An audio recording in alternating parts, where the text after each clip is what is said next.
Alerte rouge au Moyen-Orient. Ce soir, le Hezbollah et l'Iran frappent en même temps Israël avec une violence jamais vue depuis des mois.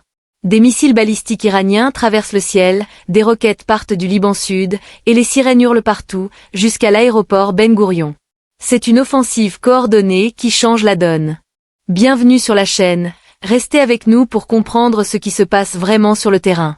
Ce soir marque un tournant brutal dans le conflit. Le Hezbollah a lancé une opération massive, combinant tirs au sol et frappes aériennes. Des salves de missiles visent Tel Aviv et ses environs.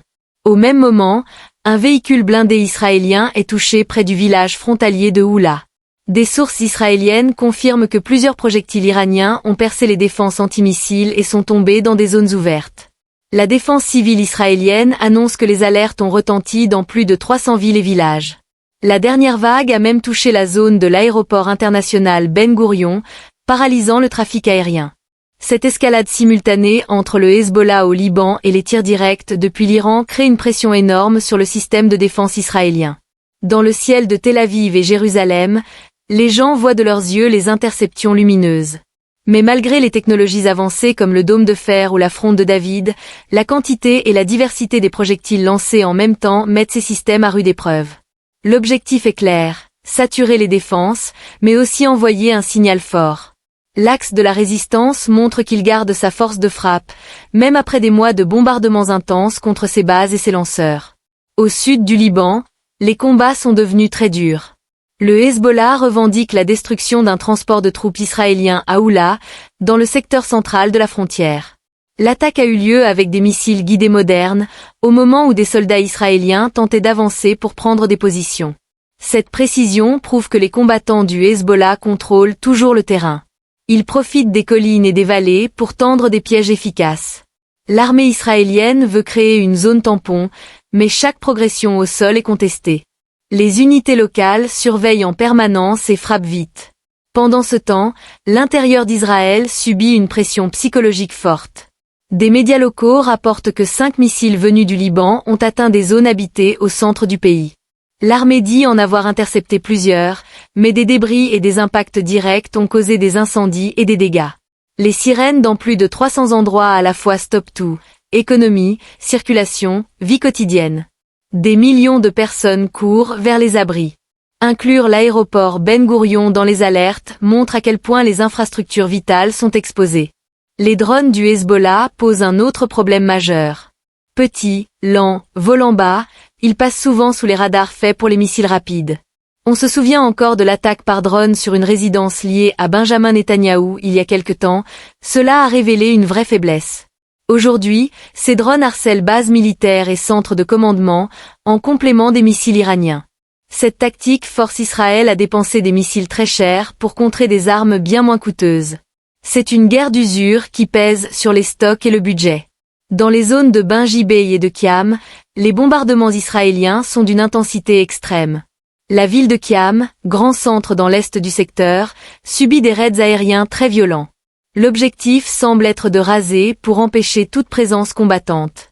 Mais l'histoire montre que les ruines deviennent souvent des positions défensives encore plus solides. Les ordres d'évacuation pour des dizaines de villages n'ont pas vidé la zone. Chaque avancée israélienne au sol rencontre des tirs de mortier, des snipers et des embuscades. La colline de Hammam, qui domine la plaine de Kiam et la colonie de Metula, reste un point chaud. Des chars Merkava y ont été visés, prouvant que même les hauteurs ne protègent pas totalement. Du côté libanais, les messages insistent, le Hezbollah n'a pas encore sorti tout son arsenal. Les experts estiment que les tirs actuels ne sont qu'une partie visible. Des missiles de précision à longue portée, avec charge plus lourde, attendent peut-être pour plus tard. Cette montée progressive maintient la pression et l'incertitude chez les responsables israéliens. Le Hezbollah répond aux frappes sur Beyrouth et sur les civils libanais. Il ne se défend plus seulement, il porte le combat loin, au cœur des zones stratégiques adverses. Sur le plan politique, c'est lourd de conséquences. Le gouvernement israélien avait promis, au début de l'offensive il y a plus d'1 an, de ramener les habitants du nord chez eux. Aujourd'hui, non seulement ils ne sont pas rentrés, mais ceux du centre vivent sous alerte permanente. Cette différence entre promesses et réalité use la confiance dans l'armée et le pouvoir. Au Liban, malgré les pertes et les destructions, le Hezbollah garde une capacité opérationnelle forte. Ses communiqués sortent régulièrement, avec vidéos et détails techniques, pour montrer chaque action. La frappe sur le transport de troupes à Oula montre que la stratégie d'une guerre rapide a échoué. Le front est devenu une bataille de position très dure. Israël a la supériorité aérienne totale, mais sans troupes au sol, impossible de tenir le terrain. Et au sol, les soldats sont vulnérables aux tactiques de guérilla urbaine et aux missiles anti-chars comme les Alma ou les Cornets, qui touchent à plusieurs kilomètres avec une grande précision.